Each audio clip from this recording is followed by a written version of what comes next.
Bonjour. Bonjour.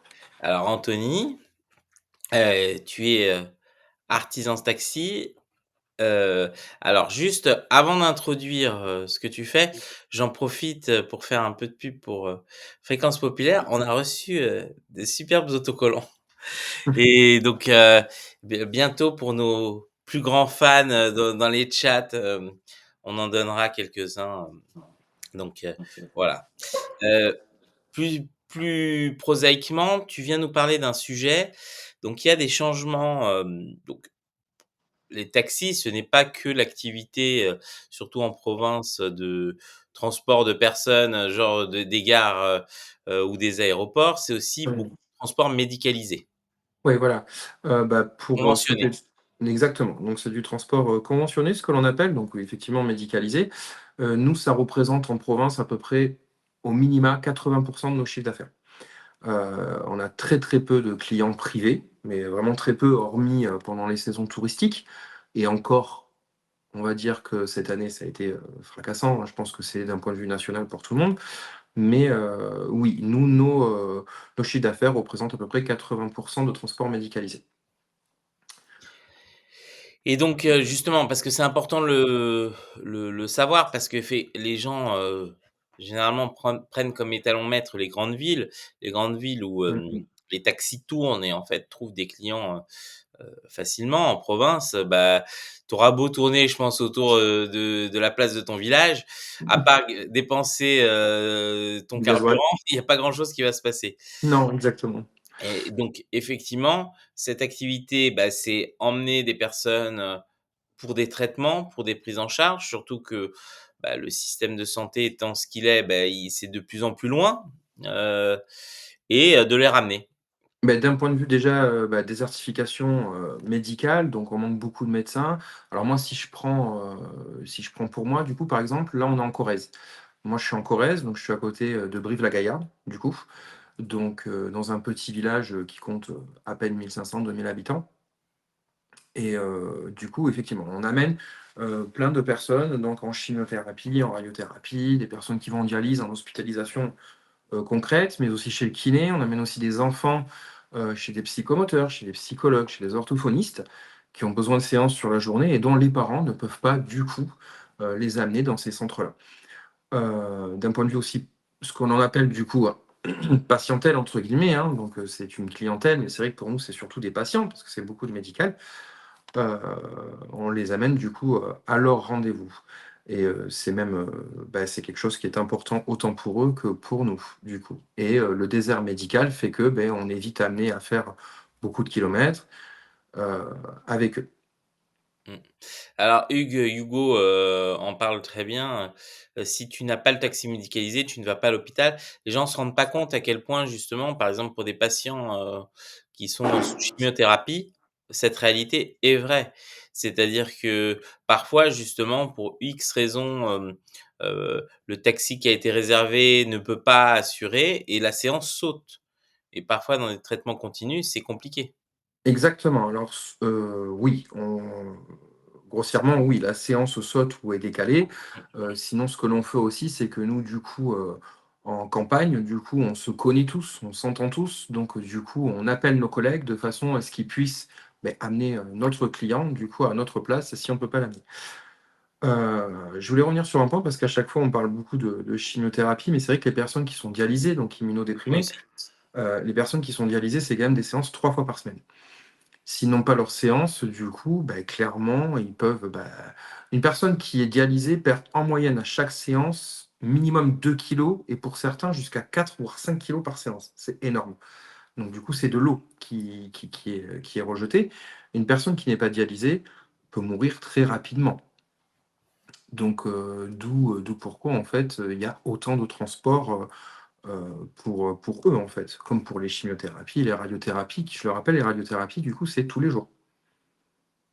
Une séance de radiothérapie, c'est tous les jours, sur en moyenne 30 séances minimum. Non, tout à fait. C'est vrai que là-dessus, donc c'est pas assez dit, mais donc il y a le transport en ambulance, mais le transport en ambulance doit être pour les gens nécessitant une ambulance, Mmh, mmh, nécessitant être en mmh. station, couchée et effectivement les taxis conventionnés alors, il dit: «Nous les taxis conventionnés sommes des rustines du manque d'accessibilité». Effectivement, le taxi conventionné est l'intermédiaire entre justement un transport médicalisé lourd, heu, Voilà. il y a des bouteilles d'oxygène et Mmh cetera mh, mmh. et on va dire le fait que la personne puisse se rendre toute seule. Heu, Effectivement, souvent on se dit, «Oh mais les gens peuvent aller facilement, aux séances, potentiellement par eux-mêmes, revenir, c'est pas la même chose» et C'est souvent beaucoup même plus compliqué. exactement, comme tu l'as dit, il y a les pertes de poids, il y a les effets, quand c'est des Secondaire, enfants. quand les gens vomissent, très clairement, les gens peuvent aussi, une personne qui est dialysée justement, ce qu'on appelle une fistule, c'est là où ils sont branchés, beh, ils ont du coup un gros pansement avec des points du coup qui compressent, vraiment beaucoup, ça peut saigner à tout moment et vu que c'est relié directement, à une artère principale, ça saigne très rapidement. Moi, je me suis déjà vu dans la voiture nettoyer effectivement du sang parce que, beh, ça part vite et heureusement qu'ils sont tout seuls, on fait vite demi-tour, on revient du coup sur le lieu, médical de façon à ce qu'ils puissent le reprendre en charge. Une personne qui est sous chimiothérapie peut avoir des effets secondaires. Elle peut avoir des étourdissements, elle peut faire des malaises, elle peut très bien du coup, vomir, déglutir, hein. Donc c'est un peu compliqué, pour elle de pouvoir rentrer. C'est vrai que de pouvoir y aller, c'est quelque chose, c'est un fait, mais de pouvoir rentrer, c'est tout autre chose. Alors Comme pour avant les enfants. Moi, quand je parle des enfants en général, ils sont tous mineurs. Un enfant ne peut pas aller lui-même, à sa séance avec le professionnel de santé. C'est pas possible. Tout à fait et donc il y a beaucoup d'enfants aujourd'hui, en particulier avec la scolarisation et l'école inclusive et la Mmh mh, mmh. scolarisation d'enfants porteurs de handicap. Mmh mh, mmh. Effectivement, c'est, souvent la croix et la bannière pour les parents, soit qui doivent arrêter de travailler pour faire le taxi, C'est ça. soit justement il faut des professionnels de santé. Alors, avant de parler justement de cette réforme qui vous touche, je vais prendre un commentaire d'Hypatie qui dit: «À Paris, c'est idem. Après une opération ambulatoire ou pas, transport en commun, il n'y a pas de dispositif remboursé de transport pour les personnes isolées». Elle a assez raison et c'est même pire, même parfois quand on a les bons de transport, dans le cas de Paris, si on ne réserve pas avec suffisamment d'avance, on n'a pas de transport médicalisé. Alors les hôpitaux, avec les contraintes qu'ils ont tendance à dire les séances assez tard et donc on se retrouve sans séance, du moins sans transport avec des patients qui doivent, se débrouiller. Mmh. Mais c'est assez compliqué et effectivement, je me souviens, j'ai eu le cas dans ma famille de mon beau-père. Si on réservait pas avec 2-3 jours d'avance, c'était foutu. La veille pour le lendemain, c'est impossible de trouver un transport médicalisé. Très, très compliqué. On va, pour un patient, quelconque, je parle pas d'une patientèle que l'on a de régulière dans notre carnet, même si c'est un nouveau patient, qui nous appelle, un nouveau client, du jour au lendemain, c'est très compliqué de pouvoir le caser du coup sur le planning. On a des plannings, «chargés» entre guillemets, parce que nous, on a beaucoup de kilomètres à faire. Donc quelquefois, on va pouvoir arriver à le combiner avec un autre patient, un autre client, mais ça, c'est très, très rare parce que tous 2 habitent à des points différents et tous 2 vont aussi quelquefois, dans des centres qui sont complètement différents. Donc quelquefois, on a quand même des écarts de 50 kilomètres. Nous, en campagne, c'est très compliqué donc c'est pas simple, tout ça, en fait, hein. Prendre un client la veille pour le lendemain, c'est faisable, mais il faut qu'on ait un planning qui soit vide, en fait. Je comprends tout à fait. Alors justement, heu, cette activité aussi complexe qu'elle soit, vous êtes pas tous, on va dire des riches roulants, Mmh. comme Crésus. Non. Il y a une réforme qui semble, parce que comme on est en train de gratter tous les fonds de tiroir et essayer d'économiser un peu partout. Alors, ce qui est marrant, c'est que le directeur de la Caisse nationale d'assurance maladie, qui vient négocier, donc s'appelle, Thomas, Fantôme Fantôme. Fatome Oui, oui. et donc il apparemment il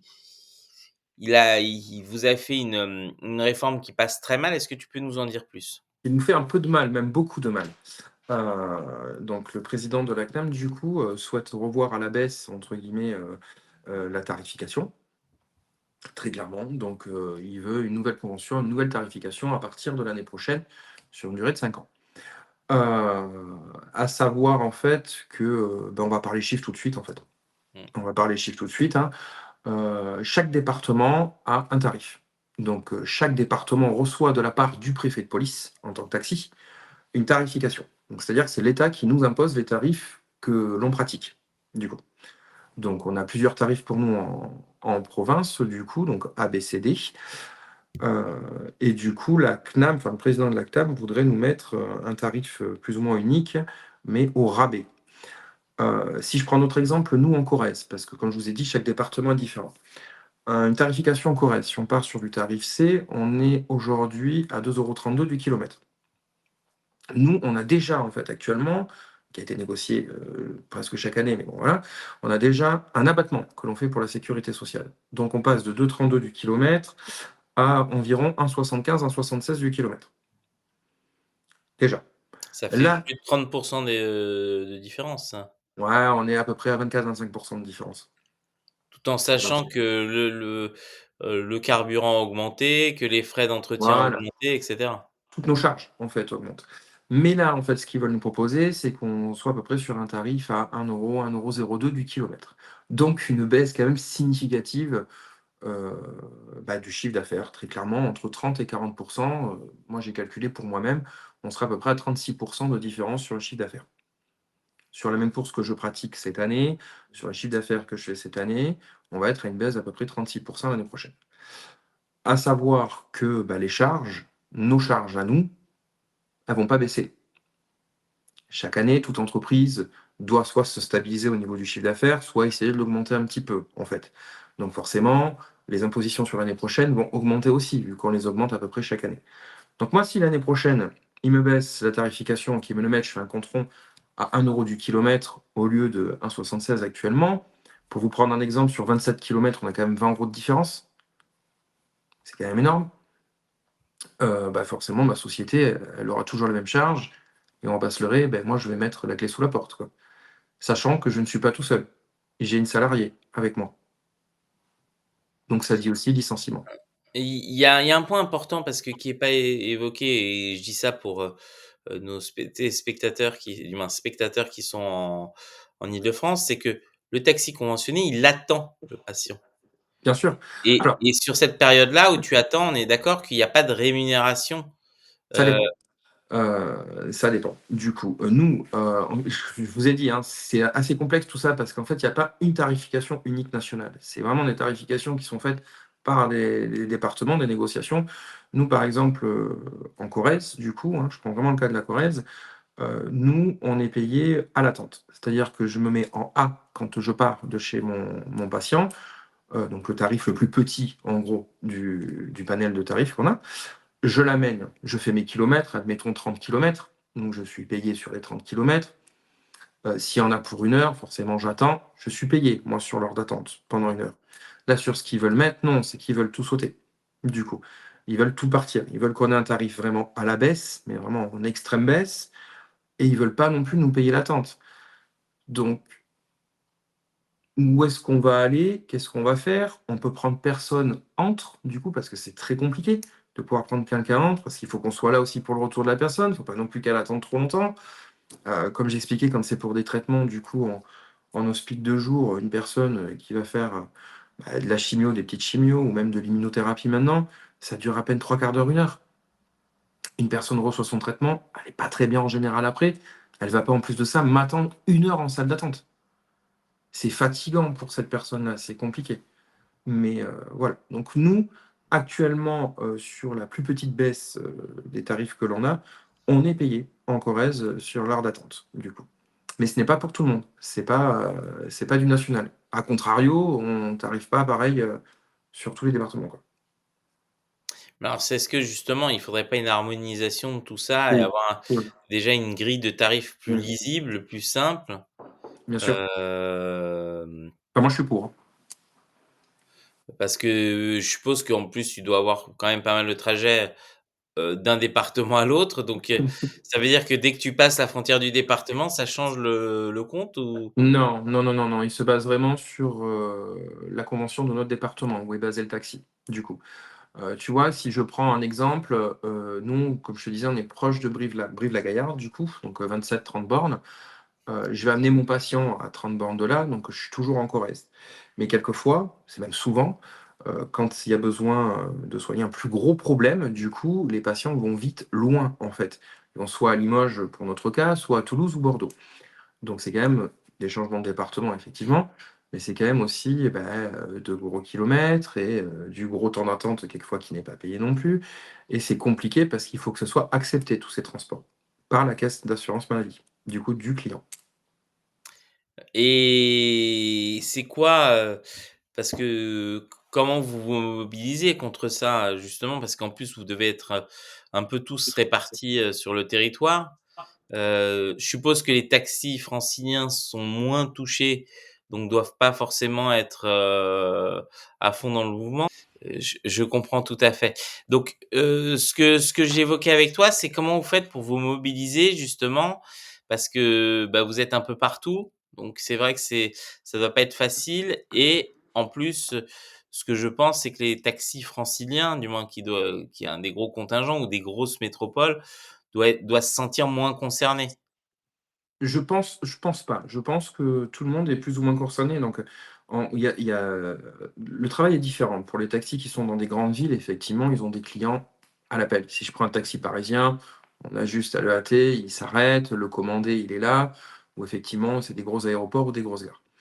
Heu, Nous, c'est pas ça, vu que c'est du médicalisé. Donc on va dire que si on sort des grandes, grandes, grandes villes, le médicalisé est très important. Je pense qu'on est à peu près tous sur la même longueur d'onde et sur la même longueur d'entraide, on va dire, entre nous.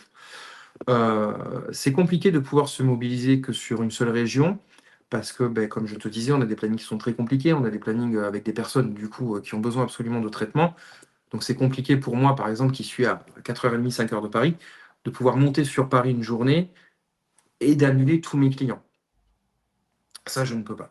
On se mobilise beaucoup, enfin beaucoup, on se mobilise, on essaie de se mobiliser, de par une médiatisation, donc sur nos sites internet ou nos pages Facebook du coup, avec des petites pancartes, montrer un petit peu notre mécontentement au niveau des abords des véhicules. Donc sur les bandeaux lumineux, un petit bout, de scotch noir, très simplement pour montrer, la future mort du taxi si jamais ça passe et des petites affiches que l'on a placardées du coup sur nos véhicules, avec non à la réforme à la convention, CNAM qui est proposée pour, 2025-2029, parce que c'est pas possible, quoi, tout simplement. C'est compliqué de qu'on puisse tous, se mobiliser en même temps. On essaie, que ça se voit, je pense là, aujourd'hui en tout cas, dans toute la France, ils essaient de se regrouper la plupart dans toutes les grandes villes. Heu, voilà. Parce que, pour que les gens aient une échelle, et donc il y a 40 000 taxis qui font du transport, sanitaire, donc il faut À peu voir le près, nombre on est entre d'emplois, 35 et 40 000, oui. ouais, le nombre d'emplois, que ça représente, et ça représente une dépense annuelle de 3 milliards d'euros pour l'assurance maladie. Donc, Oui, j'ai quelques chiffres que je me suis notés du coup sur le côté parce que je ne peux pas non plus tous les connaître par cœur. Tac, tac, tac, tac, tac, tac, tac. Ça représente donc la CNAM en fait veut faire à peu près, sur 3 ans, 330 millions d'euros d'économies. Ce qui représente à peu près 110 millions par an pour le transport des malades. Le budget, de la sécu du coup, pour tout ce qui est alors on compte, hein, VSL, taxi conventionné du coup, donc VSL aussi et ambulance, ça représente à peu près 3 du budget, alloué par la sécurité sociale. Mais les taxis VSL coûtent seulement 1. donc Donc c'est les ambulances qui mangent, je crache pas sur les ambulances parce qu'on bosse quand même avec eux, nous, en campagne. Mais, non plus, je trouve que c'est ridicule de faire une économie là-dessus. On coûte que 3 du budget au total, hein, ambulance et VSL, on coûte que 3 du budget de la sécurité sociale. Je pense que c'est infime. de toute façon, vu qu'il y aura plus de centres pour se soigner, peut-être qu'ils anticipent le Voilà. fait que vous aurez nulle part où aller de toute façon avec les patients. Heu, de manière plus sérieuse, effectivement, on est dans un service qu'on pourrait considérer de parapublic. C'est-à-dire que vous êtes du privé, Mmh, mais c'est un service d'intérêt général puisque, mmh. bah, il faut bien emmener les patients, et que faute de services publics adéquats pour, ce transport-là, et on est obligé de compter, sur, l'initiative privée. Alors il y a une question dans les commentaires qui dit: combien coûte la plaque taxi aujourd'hui, justement? Ça dépend des départements, ça dépend des départements, ça dépend aussi du chiffre réalisé, sur la sur le taxi du coup. Heu, pour vous donner un ordre d'exemple, nous ici en Corrèze, on est à peu près entre, allez, on va dire entre 110 et 150 000 € la licence. C'est ça, c'est un alors c'est très particulier les licences de taxi, c'est des licences, finies, donc qui sont transmises, alors je sais pas exactement, mais sur Paris, je crois qu'il y a plus d'émission de nouvelles licences ou très peu et donc on est obligé de racheter sa charge à un ancien taxi. Ce qui fait Exactement, qu'il y a une spéculation sur les plaques, oui. et c'est le cas en Corrèze aussi? C'est le cas un peu partout en D'accord. France honnêtement. Alors après moi je suis, entre guillemets, ça fait pas longtemps que je suis, du coup taxi à mon compte. Moi ça fait que 2 ans et demi que je suis à mon compte. Heu, mais ça représente un budget énorme. Moi, sur les licences de taxi, j'ai quand même un crédit de plus ou moins 3 000 € mensuels sur 7 ans. Donc c'est quand même beaucoup. À cela, vous rajoutez du coup toutes les charges, annexes du coup, donc téléphone, le carburant qui représente une somme considérable, mensuelle aussi, les salaires. Les salaires représentent aussi beaucoup, les charges, la TVA, l'impôt sur le foncier, l'impôt sur la société, tout ça représente beaucoup. Quand on voit un taxi, en général, on se dit, excusez-moi mon vocabulaire, mais c'est ce que disent la plupart des gens: «Ils sont blindés ceux-là, regarde dans quoi ils roulent». Non, c'est j'ai eu Tu as beaucoup de bien négocié réflexions ton sur ce leasing. voilà, j'ai eu beaucoup de réflexions là-dessus. Il faut savoir que la plupart des taxis, du coup, on a des remises avec les constructeurs et on récupère aussi la TVA dessus. Donc du coup, ça nous fait quand même une somme beaucoup moins importante. Et après, enfin, je pense que sur la moyenne française, on roule pas tous en Lamborghini Urus ou en Porsche Cayenne, quoi. Voilà. Non, mais tout à fait. Non, mais c'est il y a un vieux préjugé qui est un paradoxe, hein, du système automobile. D'ailleurs, je peux donner, cette astuce, à nos spectateurs. C'est qu'il faut savoir que les voitures avec moins d'équipement et plus populaires sont souvent beaucoup plus coûteuses en leasing que, des Mercedes tout équipées et avec des modèles de luxe. Alors ça paraît bizarre, pourquoi une Clio ou une Polo, coûterait plus cher? C'est parce que c'est lié au prix de revente à la fin du leasing. C'est-à-dire Bizarre. que plus la voiture est bien équipée et haut de gamme, moins le concessionnaire ou le constructeur perdra d'argent. Donc Mmh. il est plus facile d'avoir une Mercedes dernier cri, à moins de 300 € par mois que d'avoir, une Twingo ou une Clio et donc c'est vrai que ça paraît contre-intuitif, mais souvent il y a une mauvaise compréhension, alors l'achat, c'est pas la même chose, mais sur la question du leasing, effectivement, on fait souvent de meilleures affaires avec des voitures haut de gamme qu'avec des voitures, Voilà. de base sans option qui sont, heu, très peu, comme la baisse du coût est très importante en fait sur le temps et du moins le temps court, effectivement les constructeurs, font très peu de rabais, donc les mensualités sont très hautes. Ouais, Donc voilà. Après, nous, en campagne, c'est différent que dans les grandes villes, c'est-à-dire que nous, le leasing nous coûterait énormément cher parce qu'on fait beaucoup de kilomètres. Un taxi à campagne, il fait au minimum 100 000 kilomètres par an, au minimum. mmh. Donc si on doit prendre un leasing dessus, ça nous revient à 1 200 ou 1 300 € par mois. Donc c'est ridicule de Oui, donc mettre. vous êtes sur du crédit classique, c'est Nous, on ça? est sur du crédit classique, du coup, en financement en général sur 3 ans, parce qu'au bout de 3 ans, ils ont 350 000 400 000 kilomètres, donc on les change. Mais je voudrais revenir un petit peu sur les patients, du coup, parce que ça les impacte à eux aussi, du coup, parce que la nouvelle réforme va au détriment des patients. Sur le fait qu'actuellement, la CNAM dit: «Les taxis ne font pas de transport partagé». Mmh. C'est eux-mêmes qui le disent. Moi, j'invite quiconque à venir, chez moi, à mon bureau, qui se situe en bas, à regarder du coup ma tarification, à regarder mes plannings et ils verront qu'on fait déjà du transport partagé. C'est juste que ça s'appelle du transport simultané. Voilà. Le en même temps. Exactement. Donc on en fait déjà.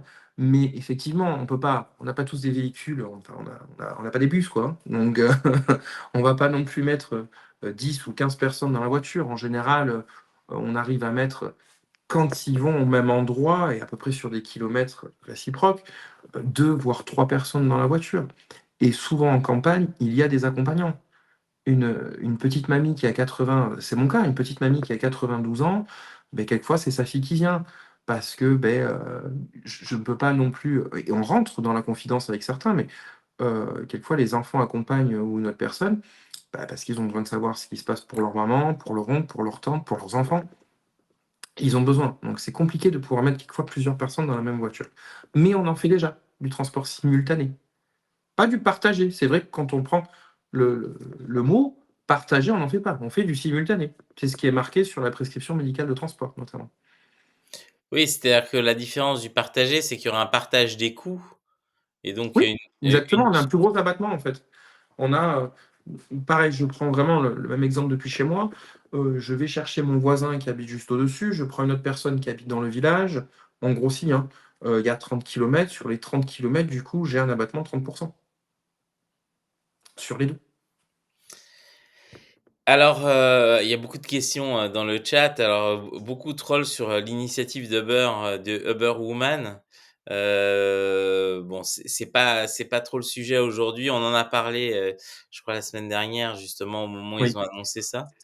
Mais, pour toi, Mmh. qu'est-ce qu'il faudrait parce que, juste pour que je comprenne, vous prenez la carte vitale ou en fait, c'est le patient se fait rembourser a posteriori? Ah non, pas du tout. Le patient, du coup, a une prescription médicale de transport. J'en ai pas de vierge parce que, je suis pas médecin, donc je peux pas en montrer une parce qu'elles sont déjà remplies Mmh. avec, du coup, toutes les informations du patient. Il y a une prescription médicale. Moi, je tire mon ticket à la fin, je fais ma facture sur mon logiciel qui est directement télétransmis à la sécurité sociale. Donc en fait, le patient, ne me paye pas à moi.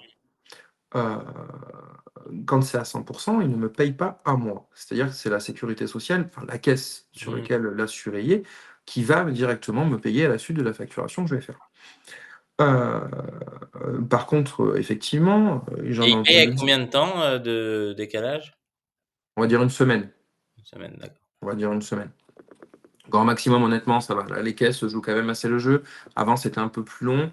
Maintenant, on a des systèmes avec des plateformes et des logiciels qui sont un peu plus rapides. Un peu, et doucement, un peu plus rapides.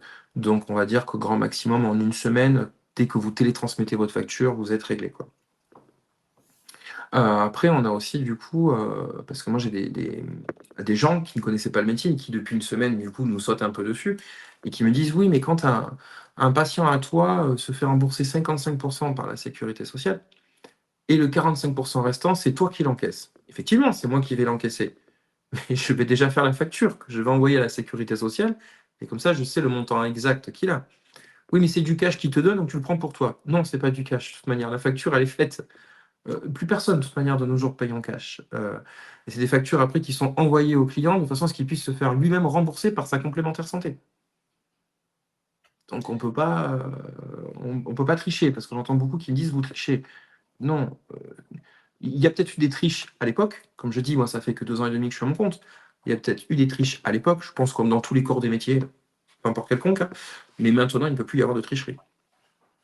On est fliqué de toute manière en permanence, de par des logiciels, donc on ne peut pas y avoir de tricherie. Je comprends et pour toi, c'est votre revendication, c'est quoi? C'est qu'on le retrait de cette réforme, rester au système actuel ou un autre système, peut-être avec une meilleure valorisation, Pour moi, je pense que si on reste dans ce système où on est actuellement, c'est bien. Voilà, déjà parce qu'on est habitué à travailler comme ça. Après, ce serait peut-être bien d'avoir une uniformisation, c'est vrai que comme tu le disais tout à l'heure, hein, de toutes les tarifs au niveau national. Ce serait plus simple qu'il y ait une seule convention. C'est vrai. Moi, mon ressenti, c'est que ce serait plus simple d'avoir une seule convention et d'avoir un tarif unique, national, hormis pour les grandes villes. Parce que c'est plus compliqué quand tu es en grande ville, quand même. Mais c'est surtout aussi, du coup, j'en reviens encore une fois sur les patients, éviter le détriment des patients. Parce que ce qu'ils vont proposer, heu, c'est familier ce que je veux dire, c'est de mettre, je vais chercher mes mots, de mettre sur des plateformes en fait, le patient, le client de le mettre sur une plateforme. C'est-à-dire que je l'amène à l'hôpital, le retour, ce n'est pas moi qui le fais, nous avons tous du coup des logiciels, hop, ils le mettent dessus et en fait, le but, c'est de mettre jusqu'à 8 personnes dans le même véhicule et complètement ridicule, à mon sens.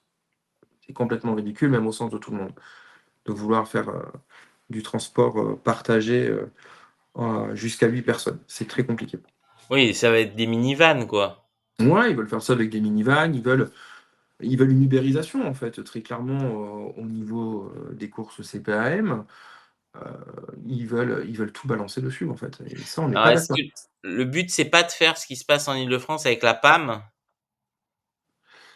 Heu, La PAM, c'est transport pour handicap, c'est alors je sais plus exactement, Certaines personnes qui est en fauteuil roulant et qui ouais, c'est un service justement, quand tu as des prises en charge, donc c'est un service de mobilité, fait par, l'Île-de-France et justement avec des minivans comme ça qui viennent chercher partout. Mais comme ils ont sous-traité ça, je sais que c'est un peu ça ne marche plus du tout bien, et que c'est un peu une catastrophe. Mais, comme on connaît, la logique de ce gouvernement à industrialiser les catastrophes, voilà. ça Mmh. m'étonnerait pas que justement alors certains parlent des taxis Macron, oui, non, c'est vrai qu'on nous a vendu, Uber comme étant, l'amélioration du service.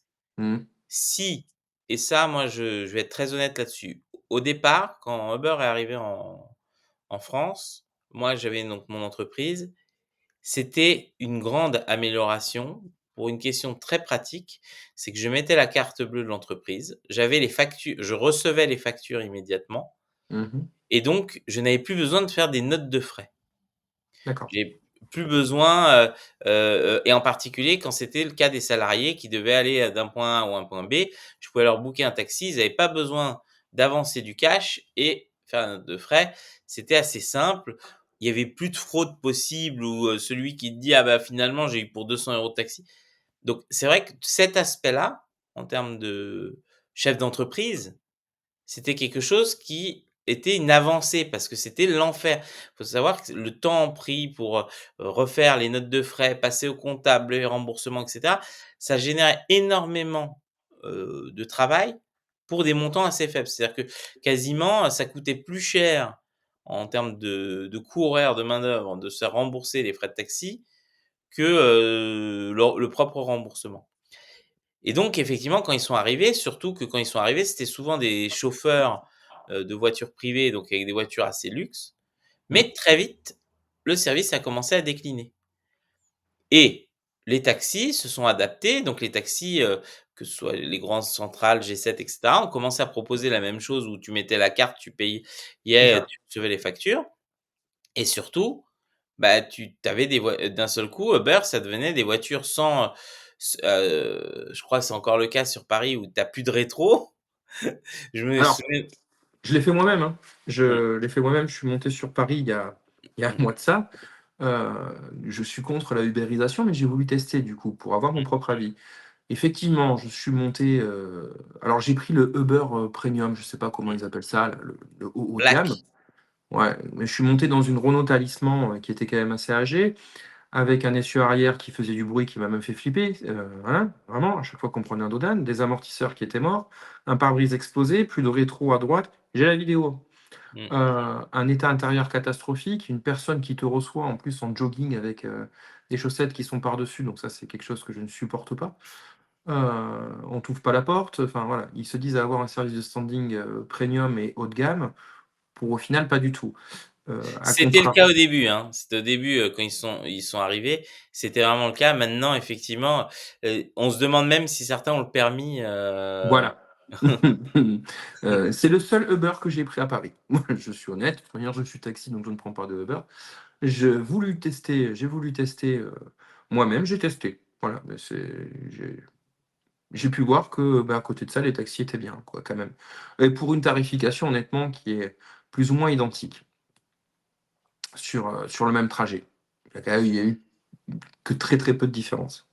Oui, en fait, le seul avantage de ce type de transport, c'est en gros, avec le prix de la course à l'avance, c'est que s'il y a un bouchon, c'est tant pis pour le transporteur et donc C'est ça. effectivement, c'est vrai que mais parfois le propre algo anticipe le bouchon et en gros, c'est plus pour le bouchon spontané, mais voilà. Ce qui est sûr, c'est que C'est quelque chose qui a été très poussé. On se souvient d'Emmanuel Macron qui poussait ça comme: «Il vaut mieux, que les jeunes fassent Uber que dealer». Mmh. On voit que c'est pas une solution. Par contre, il y a un vrai sujet, c'est-à-dire que là, on est face à des professionnels qui, effectivement, alors le seul avantage positif, si je peux revenir sur, c'est qu'au moment où Uber est arrivé, ça a quand même mis un peu un coup de pied au cul à certains taxis qui, je me souviens, on rentrait dans des taxis qui sentaient la gitane, où tu avais l'impression que le mec, il avait dormi pendant toute une semaine dans le taxi, et si tu veux, avec, quelqu'un auquel tu proposais une course, il disait: «Ah non, mais là, on va en banlieue, ça va pas». Effectivement, tout ça, ça a permis de remettre d'équerre, d'améliorer, on va dire, je pense, ça a un peu chamboulé la profession de taxi, donc ça a un peu amélioré, la qualité de service, puisque les taxis ont dû se réinventer, donc ça a été plutôt c'est l'aspect positif. Maintenant, effectivement, ce qui est important, je suis désolé, je rigole parce que quelqu'un dit: «Maintenant les gens font Uber et dealer, ça fait Uber chic». Ouais, c'est vrai. Oui, tout à fait. Généralement, souvent d'ailleurs, il y a beaucoup de gens sortis de prison qui font des Uber en Île-de-France, parce que, via des systèmes où c'est pas le vrai chauffeur. C'est pour ça qu'on dit qu'il faut toujours s'assurer que celui qui a sa tête, sur la photo soit celui qui vient le chercher, et même parfois, c'est même pas Voilà. la bonne voiture. J'allais rebondir là-dessus, en fait. C'est qu'un chauffeur Uber, donc avec ce qu'ils veulent mettre en place aussi, moi, je discutais avec pas mal de parents parce que c'est notamment, nous, on transporte moi, dans mon entreprise, je transporte pas mal d'enfants à la semaine qui vont dans des endroits différents. Bon, qui sont d'accord, du coup, avec le mouvement que l'on suit, ils sont, bah, qui nous soutiennent, en fait, hein, qui nous soutiennent pas mal. Je leur disais: «C'est simple, nous, taxi, du coup, le casier doit être vierge. Si on doit exercer, le casier, il est vierge. Mmh. Du moment que tu as quelque chose, c'est fini, tu peux plus être taxi. Donc ton casier doit être vierge. Un chauffeur Uber, son casier, on ne sait pas s'il est vierge ou pas. C'est pas obligatoire. Donc si on veut que les personnes soient transportées par quelconque personne, qu'on ne connaît ni d'Adam ni d'Ève, on ne sait pas ce qu'il en est, ce qu'il a fait, parce qu'il faut quand même une certaine confiance pour tout ça, heu, bah, qu'il fasse. Mais ça changera, c'est sûr. Moi, je dis pas tout actuellement parce que ça me prend dessus, c'est quelque chose qui est stressant, c'est anxiogène, tout ce qui se passe, parce que c'est de savoir si on va mettre la clé sous la porte ou pas. C'est clairement ça aussi, hein. C'est vrai qu'en plus, avec le plein emploi en France, perdre 30 000 emplois, bon, c'est pas grave. Bah, c'est ce que j'allais dire, hein, ça ne fait que alors on ne comptera pas, alors je parle pour nous patrons, hein, pas pour nos salariés, parce que nos salariés forcément, on va les licencier, on va faire du licenciement économique, hein, clairement. Donc ils vont avoir droit à merde, comment ça s'appelle maintenant? France Travail. Ça Mmh. porte plus le nom de monsieur Pôle emploi, mais ils vont avoir droit du coup à France Travail. C'est sûr. Est-ce qu'un salarié maintenant de nos jours, il veut vraiment aller, tous les mois, chez France Travail? Est-ce qu'il veut se reconvertir? Non, je pense vraiment pas. Nous par contre en tant que patron, on ne comptera pas, dans France Travail étant donné qu'on est patron. Donc Oui, non, ils tout vont à pas nous fait. mettre dedans. C'est quelque chose que les gens oublient, c'est d'ailleurs la seule promesse qu'Emmanuel Macron a fait qu'il n'a jamais tenue. Non. Tout le reste, toutes les saloperies de réforme, il les a fait, mais celle-là, il avait promis effectivement le chômage du dirigeant, c'était je crois lors de son premier mandat. Mmh.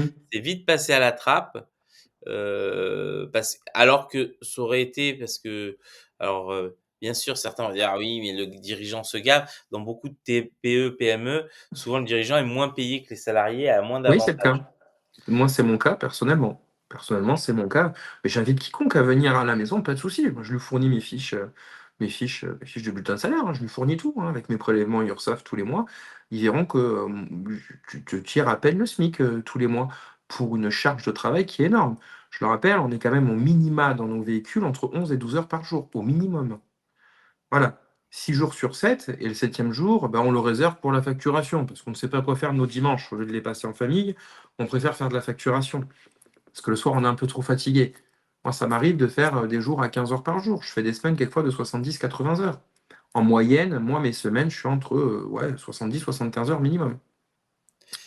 Oui, non, tout à fait. Non, mais c'est pour ça que c'est important, de parler, de ce problème parce que c'est un peu, avec la crise politique actuelle, c'est un peu, mis sous le tapis. C'est-à-dire qu'on parle, de plein de trucs sauf de ça, parce que c'est toutes ces réformes, c'est aussi une des grandes techniques du macronisme, c'est, la stratégie du choc, c'est-à-dire il arrive à faire passer plein de réformes qui passent plus ou moins inaperçues, en Mmh. même temps, donc et que les gens vont se focaliser effectivement sur là la gou des démissions du gouvernement Barnier et pas voir ce qui se passe autour.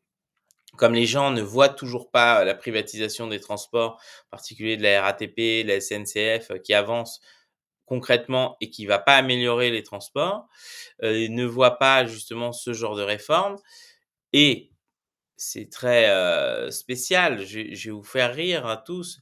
Hier, dans la à l'Assemblée nationale, parce que on va dire c'est réel, hein, Mmh mh. la priorité donc le lundi 2 décembre à 21:30, c'était donc, une discussion sur une loi pour améliorer le traitement des maladies affectant les cultures végétales à l'aide d'aéronefs télépilotés. C'est-à-dire, voilà, c'était la priorité de l'Assemblée nationale hier, c'était, de faire une loi sur comment mieux gérer des drones qui allaient, régler les maladies des cultures. Non pas que ce soit pas un problème, mais je pense que, voilà, c'est un peu la discussion, sur le sexe des anges. Heu, il y a une réalité, c'est-à-dire qu'il faut, heu, on vit, non, comment ça s'appelle? Une société qui est de plus en plus dure. On sait que tous les secteurs qui touchent au transport ont eu leurs coûts qui ont explosé. Parce que si tu restes en voiture thermique, bah, le coût du carburant a explosé. Si tu passes en voiture électrique, il faut quand même le coût de l'acquisition du véhicule, même si le Mmh. coût du carburant derrière est plus faible. Donc il y a, à la fin, on va dire, probablement sur le long terme, alors on voit beaucoup une grande conversion, hein, du transport à la personne vers l'électrique, du moins en Île-de-France. Je ne sais pas si c'est le cas en province, Non.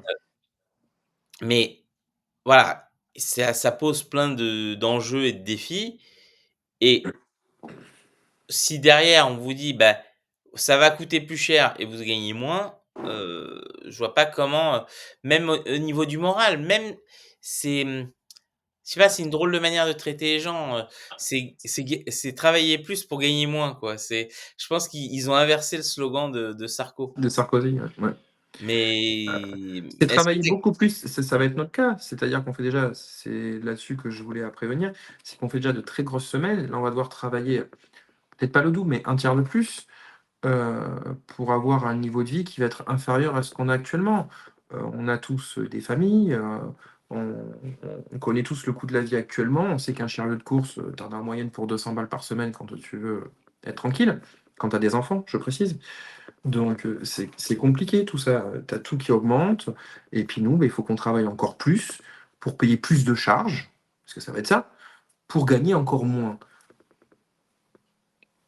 Non, et si je veux rester sur ma même base, actuelle, d'horaire de travail, beh, je ne pourrai pas, parce que j'aurai une baisse significative de plus de 35 de mon chiffre d'affaires, avec des charges qui vont augmenter 5 l'année prochaine en plus, donc je pourrai pas. J'ai fait le calcul. Ça va me terminer à je l'ai sur le côté. Tac, tac, tac, tac, tac, tac. Actuellement, si je fais à peu près 175 de chiffre d'affaires, avec leur nouvelle loi et tout ce qui va se passer, je risque de faire entre 120 et 125 de chiffre d'affaires. Mais j'ai 150 000 de charges. oui, oui, non, mais bien sûr, i Moi, c'est la banque qui va venir, qui va me dire: «Écoutez, monsieur Martin, c'est simple, hein, donnez-moi tout, on saisit tout, on vend». mmh. Non, surtout qu'il y a pas, on va dire, les gens ne deviennent pas plus riches, donc Ah mais pas du tout, pas du tout. exactement, c'est au contraire, on voit les gens font plus attention, ce genre de dépenses et je sais que, par exemple, pour les patients, qui sont pas pris en charge à 100, on Mmh. voit, hein, il y en a certains qui préfèrent, qui se disent: «Ah non, mais ça fait trop, d'avancer, la partie mutuelle» et qui Alors, voilà, la partie mutuelle, c'est vrai que alors nous, on est en campagne, on se connaît à peu près tous, on va dire, sur le secteur. Donc, c'est plus simple pour nous parce que du coup, je vais faire la facture et je vais dire à mon patient: «Bah, écoute, envoie-la à ta mutuelle. Dès que tu es remboursé, tu me fais un chèque ou tu me fais un virement. Basta. Je veux bien attendre 15 jours avant d'encaisser quelque chose». mmh. et nous, c'est ce que après, je comprends aussi que dans les grandes villes, tu fasses pas ça parce que, beh, tu connais pas la personne. Est-ce que la personne est fiable aussi? Parce qu'il y a quand même ça aussi, hein. Est-ce que, elle va être fiable? Est-ce qu'elle va me payer? Si c'est pour qu'à la fin de l'année, tu aies, je ne sais combien de relances, pique un peu quand même, hein, Non, tout à fait. C'est pour ça que, de toute façon, il faut améliorer cette histoire du transport, médicalisé. Pour moi, de toute façon, de base, ça fait partie des choses qui devraient être pris à 100. Soit la personne nécessite un transport médicalisé, du moins, Mmh. ou conventionné pour se rendre à son rendez-vous ou, Mmh heu, mh. à sa prise en charge et cetera, et donc c'est un besoin médical qui fait partie de la prise en charge, et donc il y a pas à sourciller, ça devrait être pris C'est en ça. charge. Mmh Dire mh, on n'est mmh. pas là pour, quelqu'un qui va se faire injecter, je ne sais pas quoi dans les fesses, pour, Ouais, il y a par pas de botox, hein. mais exactement. On est vraiment sur, quelqu'un qui a besoin d'un traitement, souvent des gens en ALD, donc affection longue durée et Ah cetera. bah, Il c'est faut, il faut justement, que ce soit bien pris en charge. Est-ce qu'il faut pas justement, peut-être, et c'est peut-être la solution, j'en sais rien, moi c'est vrai que j'aurais tendance à dire qu'il faudrait un grand service public du taxi conventionné, c'est-à-dire où vous soyez, tous salariés avec un salaire décent pour pouvoir faire ça. Je pense que beaucoup de taxis, vu les contraintes administratives, seraient peut-être d'accord. et voilà, d'un point de vue administratif, Voilà. pourquoi pas? Après, quand on décide d'être à son compte, c'est aussi pour avoir entre guillemets un petit peu, une liberté de choix, sur nous-mêmes. C'est-à-dire que c'est toi qui fais. Moi, j'aime beaucoup le travail, j'adore ça, travailler. Donc, si tu deviens, salarié, tu sais très bien que tu as pas le droit de passer les 48, 50 heures par semaine, du coup. Je dis pas qu'il faut constamment travailler, travailler, travailler, travailler, travailler. Je dis pas ça. Mais, tu arrives très bien à avoir une vie de famille en faisant, 60 heures par semaine. Mmh, de là à devenir salarié de l'État, je sais pas, parce qu'avec tout ce qu'ils nous annoncent, c'est compliqué quand même Oui. en ce moment, hein, Non, non, mais ma vision, si tu veux, c'était, heu, à l'époque, je me souviens, j'ai eu le cas de mon père qui était, hospitalisé, à l'hôpital de Berck, et donc qui est l'hôpital maritime de Berck, donc qui est, dans le nord de la France. C'est vraiment, et donc qui était un hôpital de l'AP-HP, donc l'Assistance publique de Paris, heu et donc qui, pour, certains rendez-vous, on le trimballait en ambulance, donc c'est à peu près, je sais plus, ça doit faire, presque 300 kilomètres aller, plus 300 kilomètres retour, jusqu'à Paris. Donc ça prenait une ambulance toute la journée, Mmh. pour, un rendez-vous de 5 minutes, en fait. Donc Collongy ou de trucs comme ça, et je me souviens qu'à l'époque, j'avais vu les factures et on était presque à 5 ou 6 000 € le déplacement, et je disais: «Mais c'est dingue, on prendrait, le même professionnel qui viendrait juste faire, c'est contrôler des grains de beauté, pour voir, qui aurait pris les mêmes 5 minutes», tu vois? Voilà, et donc c'est C'est vrai comme qu'on ça qu'on va était faire. face à cette absurdité-là, et je me suis dit: «C'est pas normal», parce qu'on voit clairement que ça enrichissait, des entreprises privées, qui se gavaient, pas les salariés, hein, Mmh. mais il faut repenser ça, et que c'est un besoin, c'est quasiment un service Alors, public. Le transport en général, ça fait partie du domaine du régalien. et La tout est liberté contrôlé d'aller et maintenant, hein. venir.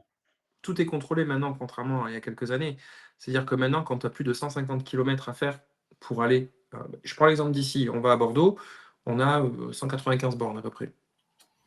Donc quand tu as plus de 150 kilomètres à faire, il faut que tu fasses ce qu'on appelle une demande d'entente préalable. Donc c'est ton médecin du coup qui va remplir, c'est comme une prescription médicale de transport, basique, sauf qu'il y a plus de 150 kilomètres.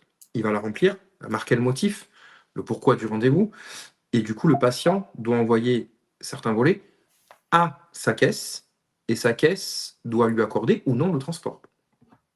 Beaucoup actuellement sont refusés. Nous, on ne prend pas de rendez-vous. Moi, si je dois compter les longues distances, honnêtement, je dois en avoir à tout casser 10, 12 dans l'année. À tout casser. Mmh. Tout le reste, c'est refusé parce que ben, tu as des centres qui sont un peu plus près, qui sont à 100 kilomètres et du coup qui font la même chose. Donc c'est quand même assez contrôlé sur tout ça. Il y a déjà quand même pas mal de choses qui sont contrôlées contrairement à l'époque.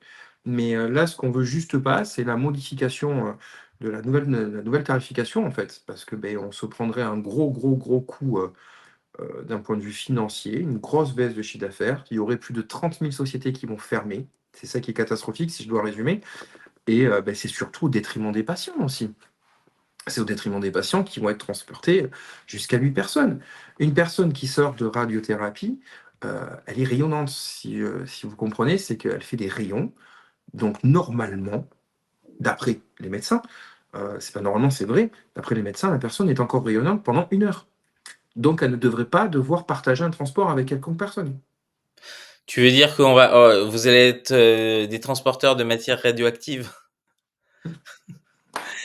On Non, est, je dis pas ça, mais quand une personne fait de la ça va finir en radiothérapie, Hulk, hein, cette histoire. elle bouffe des rayons en fait, elle s'en mange tout le temps. Et oui, quand elle monte dans la voiture, soi-disant qu'elle est encore rayonnante, d'après les médecins que l'on voit. Donc quand on est en attente du coup, dans des bâtiments oncologiques, on discute quelquefois avec des infirmières, on discute avec des médecins parce qu'à force, les gens nous voient. Ils nous voient tous les jours. On est encore en campagne ici. Ils nous voient tous les jours, ils nous connaissent. Donc du coup, on peut, autour d'un petit café, commencer à discuter. Et puis on a toujours des questions parce qu'on s'intéresse toujours. Et donc une personne est rayonnante, donc il ne faut pas qu'elle fasse de transport partagé avec ça. On le fait, parce qu'on fait déjà du transport simultané, comme je disais. Bah, vous allez Donc vous transporter avec, tu sais, le petit truc des radiologues et des oncologues là, voilà, avec, le c'est niveau de ça, ces radiation petits là. machins là, ouais. Exactement. Alors, je vais revenir sur une réponse, un commentaire que j'ai vu tout à l'heure, c'était le coq sportif qui parlait, de de rendre son conjoint public. En fait, il y a un truc très, parce que justement pour payer, ses dettes, hem hier, le hasard fait que mon fils, révisait la Mésopotamie et il faut savoir qu'une des règles en Mésopotamie, c'est que, bah, si le conjoint était utilisé, on avait le droit de mettre à disposition son conjoint de ses créanciers pour payer ses dettes. C'était bizarre, donc c'est peut-être un retour en arrière, au temps primitif. C'est pas une bonne chose, mais Non, voilà, j'ai ça m'a fait penser à ça quand j'ai vu le commentaire. C'est vrai que là, ce qu'on peut souhaiter, c'est que déjà, l'État doit arrêter de gratter partout. oui, et La c'est pas que raison pour nous, c'est pour tout le monde, exactement. c'est La sûr. raison pour laquelle aujourd'hui et il faut que ce soit très, très, très clair dans la tête des spectateurs. La raison pour laquelle on a cette dette abyssale, c'est pas que, les dépenses, publiques, déraisonnées. C'est surtout que tout ce qui crée de la richesse pour le public a été vendu. On va prendre un exemple de la Française des jeux. La Française des jeux rapportait énormément d'argent à l'État. On s'est débarrassé de la Française des jeux, on a perdu cette recette et sur toutes les entreprises qu'on a privatisées, sur lequel en plus avec des contrats, des délégations de service public où c'est toujours, heu, si je gagne pas assez d'argent, l'État compense, si je gagne assez d'argent, l'État compense quand même et ce qui fait qu'en fait, on perd de l'argent sur tout, on va dire, c'est là la grosse dépense et le gros n'importe quoi de la gestion publique. Ça a été la privatisation à tout va, Ils plein de vendent tout, ils exactement. vendent tout, donc ils veulent tout privatiser, ils vendent tout, donc forcément en France, tu as plus rien et ça devient catastrophique. On n'a plus de financement de toute manière, donc on le voit bien, hein, mais il faut qu'ils arrêtent de faire des économies Ouais, tout sur des à trucs fait qui et donc existent. c'est la raison, c'est qu'en économisant sur tous ces sujets-là, beh, mécaniquement, on a eu moins de recettes, on Mmh. a fait des cadeaux fiscaux aux milliardaires et aux entreprises du CAC 40 qui ont des Mmh taux, mh. d'imposition ridicules Bah, ils payent et moins donc d'impôts que après on moi. dit: «Il y a plus d'argent». Ils payent moins d'impôts que moi. Les mecs qui font des milliards et des milliards de bénéfices arrivent à payer moins d'impôts, que «ma société» entre guillemets qui fait un chiffre d'affaires ridicule contrairement à eux, hein. Mais Oui, mais c'est, tu comprends, c'est parce que c'est Jersey, Guernesey, les îles Caïmans et tout ça. voilà. Il faut entretenir un certain standing. Quand tu es milliardaire, tu peux pas être comme les autres, tu vois? Il faut payer la coke, les mannequins, les yachts et tout. C'est les gens se rendent pas compte, en fait, de la pression que c'est d'être un milliardaire aujourd'hui. Mais Je sais pas ce que ça fait. Oui, oui, alors, Tony, The Boody, oui, les privatisations sont faites en plus très, très en deçà de leur valeur. Il faut se rappeler, on a été sauvé grâce au Covid de la privatisation d'ADP. donc les aéroports de Paris, L'aéroport. où le gouvernement poussait même jusqu'au point absurde qu'au plus fort de la pandémie, ils refusaient de fermer l'aéroport de perdre des parts de marché à l'Angleterre ou à Francfort, du moins à Londres ou à Francfort, parce que ça dévaloriserait l'entreprise dans le cas de sa privatisation. Bah, tant mieux, ça n'a pas été fait, mais on est toujours dans ce schéma-là. La privatisation enrichit certains. Je ne sais pas s'ils vont privatiser, Notre-Dame de Paris comme le met Geneviève Miguel, mais clairement, toute cette logique, en fait, a enrichi les gens, mais ça n'a jamais amélioré le service et surtout, ça a fait perdre énormément d'argent. Je me souviens, c'était sur Paris, je crois, c'était Bolloré avec ses Blue Car, les 1res voitures électriques qu'il y avait, où ça a dépensé une somme folle et même à un moment, la mairie a dit: «Stop, on arrête de payer» et Bolloré s'était fâché parce qu'il a dit: «Ah non, vous me devez 200 millions». Tout ça, en fait, c'est, les dirigeants ont joué avec l'argent public à faire des cadeaux à des gens et maintenant, effectivement, il faut, essayer de reprendre en main et il faut pas taper sur ceux qui produisent et qui font, marcher le pays et que ce soit, les soignants, les taxis et cetera, mais bien pour ceux qui se gavent en haut de Bah, l'État. et puis même, regarde, nous, si tu vois par là, on paye du coup, de l'IS, on paye du coup des taxes foncières sur nos entreprises aussi quand même, parce que du coup, on a les bureaux, on paye de l'URSSAF, on paye de la TVA, tout ça tous les mois. Donc, si nous, demain aussi, ils nous arrêtent, ça fait plus d'argent aussi pour l'État. Oui, Enfin, tout à fait. je m'entends, hein, quand je dis tout ça, mais, on travaille, on cotise, que tu payes les impôts, je suis d'accord. Bon, j'en paye un peu trop, à mon goût, mais bon, je tu que Tu es tu mal conseillé à mon avis. que Non, tu non, mais c'est payes, un vrai sujet, hein, je dis pas ça méchamment. C'est ouais. qu'il y a un vrai problème, fiscal en France, où il faut passer par des conseillers en patrimoine, des fiscalistes et cetera, où généralement la majorité des entreprises, des petites entreprises payent plus d'impôts qu'elles ne devraient en payer, mais faute de connaître les textes qui leur permettent, d'optimiser et cetera, contrairement aux plus riches Donc je vais me le et marquer, hein, me rapprocher d'un gestionnaire de patrimoine du coup, mais non, non, mais c'est sérieux. Il y a plein en fait, c'est un temps, c'est beaucoup de temps et en fait, effectivement, quand on est petit patron, on n'a pas envie de s'occuper d'optimiser, sa fiscalité. Ça n'a aucun sens. On devrait être dans un pays où la fiscalité est simple, on est taxés, tous à la même valeur, et qu'il y ait pas des niches de partout. C'est-à-dire que le nombre de niches fiscales en France est mais phénoménal. Des niches sur tout. si C'est je peut-être parce peux, qu'on aime tellement les chiens, on aime bien les niches, je sais bah, c'est pas. ça. Pour revenir un peu sur des chiffres du coup, là, il y a un texte qui a été publié par des fédérations de taxis du coup, qui disent qu'en moyenne, les taxis payent environ 1 000 € de charges sociales, tous les mois, hein, tout confondu. 1 000 € de charges sociales, peu importe le statut, soit environ 12 000 € par an. Si tu fais le calcul, si seulement, on va dire, 28 000 taxis sont obligés de fermer, hein, si seulement 28 000, je trouve ça énorme, mais bon. Si tu fais le calcul 28 000 fois 12, ça représente que 336 millions d'euros pour l'État en un an. Donc c'est quand même de l'argent perdu, en fait. C'est nos cotisations, tu vois, regarde, on rapporte quand même à l'État. Nos petites entreprises rapportent. Donc je comprends pas pourquoi ils veuillent absolument tout modifier et nous faire couler, parce que c'est vraiment le cas. Quand j'entends, le président de la CNAM qui nous dit: «Non, jamais ça a été calculé entre 30 et 40 donc j'ai rien contre les personnes politiques, mais je pense qu'ils ne savent pas calculer, hein. Ils savent pas même pas ce que ça fait qu'un hectare, donc du coup, on va pas leur demander plus. Mais tu te souviens pas, Bruno Le Maire a dit: «Il était nul en maths». D'ailleurs, c'est comme ça qu'il s'est pas rendu compte qu'il y avait un trou géant. Il savait pas faire la différence entre les positifs et les négatifs. Donc, il a dit: «Bah, je suis désolé, j'ai fait une erreur de calcul». Moi, franchement, dans n'importe quel autre pays, le mec, il serait passé dans un peloton d'exécution. C'est de s'être trompé de cette manière. Ou du moins, il aurait été, mis, sur la place publique, les gens auraient jeté des cailloux, tu vois? Mais là, non, le mec, il peut dire: «Eh, je me suis trompé, pays en faillite, désolé les gars, je pars en Suisse, hein. Vous me préviendrez ce que vous trouverez comme solution». Ça, c'est la réalité française, hein. C'est même pas C'est vrai. dit sous la rigolade, mais c'est ce qui s'est passé en vrai. Ouais, c'est vrai, on Le en mec, il se rigole dessus, mais barre c'est et exactement ce qui s'est passé, oui. Ouais, ouais. désolé. Mais bon, c'est comme ça.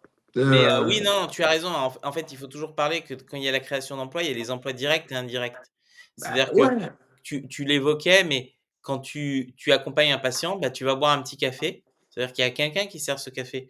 Tout ça, en fait, fait partie, on va dire, quand on détruit et des emplois ça va toucher beaucoup. C'est-à-dire que exactement. nous, quand on amène des gens chez les kinés, tu vois, c'est que des cabinets privés, chez les kinés, chez les psychomoteurs, chez les psychologues, chez les orthophonistes, enfin plein de métiers confondus. Quand tu les amènes hors centre médical pardon, quand tu les amènes hors de là-bas, ça va les toucher aussi parce que plus personne pourra les amener. Ça va être clair. Il y a une des sociétés d'ambulance qui est pas très loin de chez nous, avec qui, on s'entend, qui m'a dit: «Moi, je ne pourrai jamais prendre, entre guillemets, ta masse patientèle, plus la masse de toutes les autres, de tous les autres taxis qui sont sur le secteur». Il dit: «On pourra jamais tout faire, c'est pas possible». Donc c'est aussi au détriment, bah, de d'autres métiers, quoi. Ils vont perdre, c'est sûr et certain. Non, tout à fait. Alors, heu, les mauvaises langues diraient que peut-être qu'il faut regarder du côté, de l'entourage, de notre président. Peut-être qu'il y a un groupement quelconque, d'ambulances ou de transports médicalisés. Ce serait pas la première fois qu'ils seraient intéressés à récupérer un marché gigantesque, puisqu'on parle quand même de 3 milliards d'euros. Voilà, Bon, c'est franchement, il faudrait vraiment être langue de pute pour dire un truc comme ça. Et je ne crois pas que dans le gouvernement actuel, il y ait vraiment des gens avec un conflit d'intérêts qui seraient capables de foutre en l'air une profession juste pour s'enrichir. J'ose croire que c'est pas le cas. C'est jamais arrivé dans l'histoire de France. jamais. Alstom, tout ça, c'était que des hallucinations du Rien, il y a multivers. rien, il y a rien, non, c'est jamais arrivé. Oui, alors, c'est vrai que c'est pour éviter de donner les noms, mais oui, c'est clairement ça et puis en plus, c'est des sociétés qui enfin, c'est cette société-là, du coup, qui appartient quand même à l'État. Ça appartient, un groupe privé qui appartient à l'État même, donc bon. Ah et de quel groupe tu parles? Ah bon, on va garder ça pour le prochain épisode alors. Ouais, ce serait peut-être pas mal. Exactement. Tu veux dire que tu veux éviter qu'une ambulance percute ton taxi? Si je suis encore à crédit dessus, donc ce serait peut-être bien d'éviter, qu'ils finissent en l'air. Mais, oui, on va éviter pour le moment d'en parler.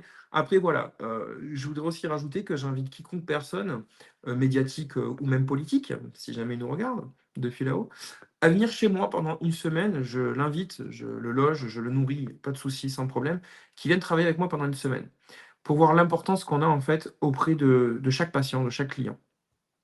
Ici, quand tu accompagnes quelqu'un, tu l'accompagnes jusqu'au bout.